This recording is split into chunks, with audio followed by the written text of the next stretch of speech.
All right, and we are back here on the GSMC football podcast. And for the third part of the show, we're going to talk about Tank Dell, some comments on the Texans' upcoming season. So let's get into that. So he talked about how they're ready. He said, we're all excited. We know we have a target on our back. We got a lot of things we want to accomplish, Super Bowl, playoffs, things like that. So we're ready to go to work. He also said, I'm way better. I feel like I'm way better than I was last year at this time. A little bit of experience I got before I got injured. I already know the playbook, so I don't have to put too much stress on that. I'm just working every day. I know I'm ready because he's recovering from a gunshot wound. And thankfully everything's all right, and he's back and he's ready to go. But yeah, that was a scary thing that happened to him in the off season. But also, yeah, he's also recovering. Now, on top of that, I forgot. Yeah, the other thing too was fractured fibula from last year too. They were without him. For the playoffs. So yeah, thankfully everything's all right, and he's ready to go. But yeah, that was a scary situation. So, but yeah, the Texans have quite the trio when it comes to their receiving room. You got him, you got Stephon Diggs, and you got Nico Collins. And then also you have Noah Brown as well, who stepped up last year, and I think they still have Robert Woods as well. Because C.J. Stroud said, "Yeah, we got 5 number ones." I don't know about that, but you got depth, and yeah, you got a solid trio that you're going to be throwing to. Now, Tank Dell talks about how, the Texans are a team that's going to have a target on their back, and I don't know if I necessarily would go that far. I feel like they got to show that this is going to work with, now Stephon Diggs being in the fold and now these rising expectations. Because I think the team that's really got the target on their back is the Kansas City Chiefs. That's the team that's got the target on their back. And that's the team that they have to go after. You got to take them down.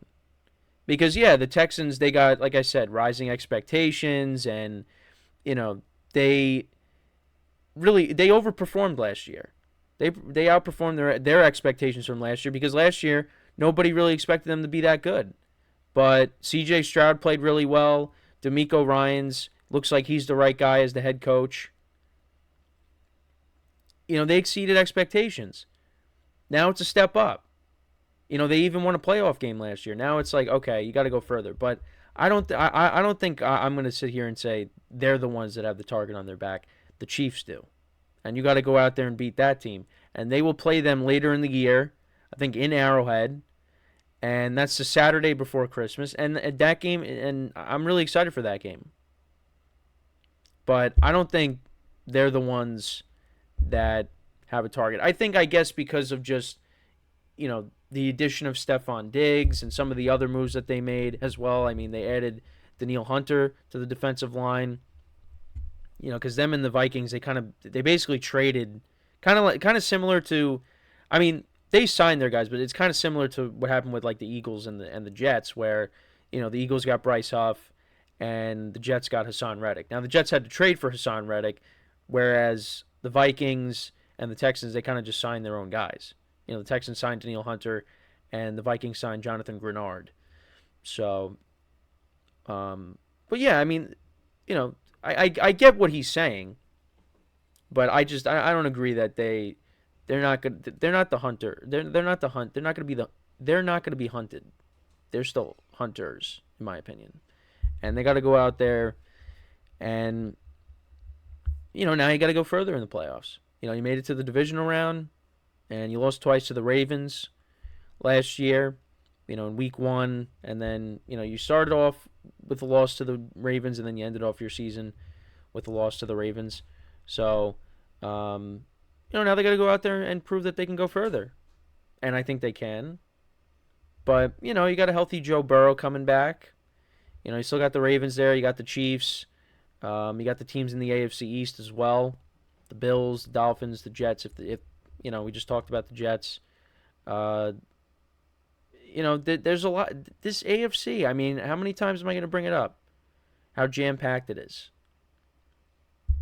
There's a lot of teams that are going to be in the mix.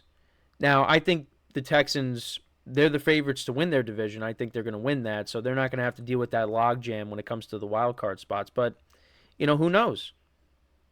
Teams in your own division are going to be better. So, but I think they should win their division. That's my opinion. And I think most people would agree with that. So,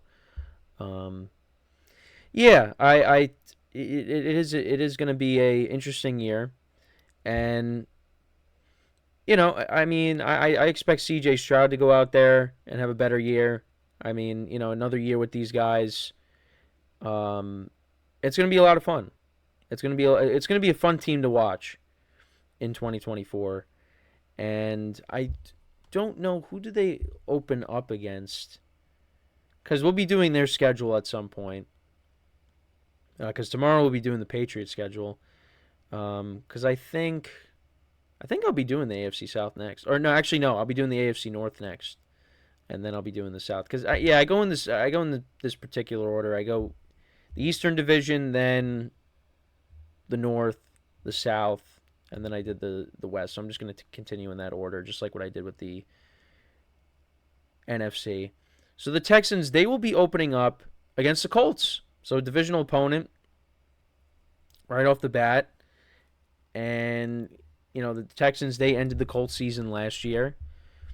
That Week 18 matchup, which was a good game. So, yeah, we'll get to see Stephon Diggs for the first time in we've seen him in a Texans jersey, in practice and for media day, but this is now, the game's going on. So, yeah, they are going to be a fun team to watch. They really are, and we'll see how it goes. But yeah, I mean that's pretty much my thoughts on the Texans. I mean, like I said, I've said all along they have been, they've been a topic of conversation when it comes to certain teams, just because again the moves that they've made, and yeah, we'll see how they respond. I think with the expectations that they now have, I don't think this is going to be a team that's going to shy away from it.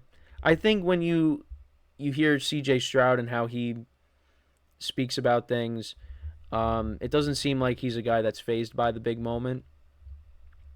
And yeah, I mean, the Ravens really brought it to them in the playoffs. I mean, it was a struggle because they didn't have an offensive touchdown. The only one was, I think it was Steven Sims, right? He ran back the punt return for the touchdown, and that made it 10-10. But other than that, the Texans really just could not get anything going offensively in that game. And, the Ravens, until the Chiefs knocked them off, the Ravens were looked at as, the best team in the AFC. And, many people thought they were going to take down the Chiefs, but that ended up not happening. But yeah, it was a tough game. The Ravens defense was solid all year, and the Texans just couldn't get anything going. So now it's up to them this year to go out there and beat these teams that are going to be in your way to get to a Super Bowl. They're going to face the Ravens again at some point. They're going to take on the Chiefs. Actually, I think they take on the Chiefs and the Ravens back-to-back weeks, because the teams that play on Christmas will be playing on the Saturday before Christmas. So the Ravens will be playing the Steelers. The Texans will be taking on the Chiefs. And then Texans got to take on the Ravens. So those are going to be two big games for the Texans, and they could lose those games. They could lose both. But I think the one against the Ravens is a home game. So they could lose both of those games. They can win one and lose one, or they can win both. I mean, I'd probably lean towards either they're going to win one and lose one, or they might lose both. But we'll see. We'll see. I mean, that's way down the line. That's in the winter, so I don't want to, jump to any conclusions yet. But yeah, that could be a big 2 game stretch right there for them. I mean, those games could decide who gets the top seed in the AFC. So, um, but yeah, I mean that's pretty much it on the Texans. Like I said, they are going to be a very good team this year. I'm very high on them, but I don't look at them like as Tank Dell said, where they feel like they got a target on their back. I don't think they do. Um, I don't think there's really been a lot of chirping going on with the Texans. Like I don't know. At least that's just for me. I don't know. Maybe I'm wrong because I'm not very close to the situation, but I don't feel like they've been kind of like talking a lot about it. Because a lot of times where you have team like with the Eagles when I think when Vince Young said this is like the dream team when it was him and they had Michael Vick, LaShawn McCoy, Deshaun Jackson, and that team 2011 was a mess for the Eagles. They were not good. I feel like that I can understand, but I don't. I feel like the Texans they haven't really been talking. Um, but I don't know. That's just me. So, because if you start talking, yeah, then teams are going to be like, all right, well, we need to you know get these guys to be quiet and just you know knock them down. But yeah, I feel like we haven't really heard about that. I feel like we haven't heard the Texans really talk like that. I don't know. That's just me. So yeah, that's it with this topic. Let me know what you guys think about the Texans. What Tank Dell had to say. What kind of season do you think the Texans are going to end up having? I think a lot of us do agree that they will be very good. So we're going to take our next break. When we come back, we'll talk about T.J. Watt. Some of his comments just talking about the future. And eventually get to that point where, yeah, he's going to retire. So we will get into that when we come back from our next break. So with that being said, stick around, and we'll be right back here on the GSMC Football Podcast.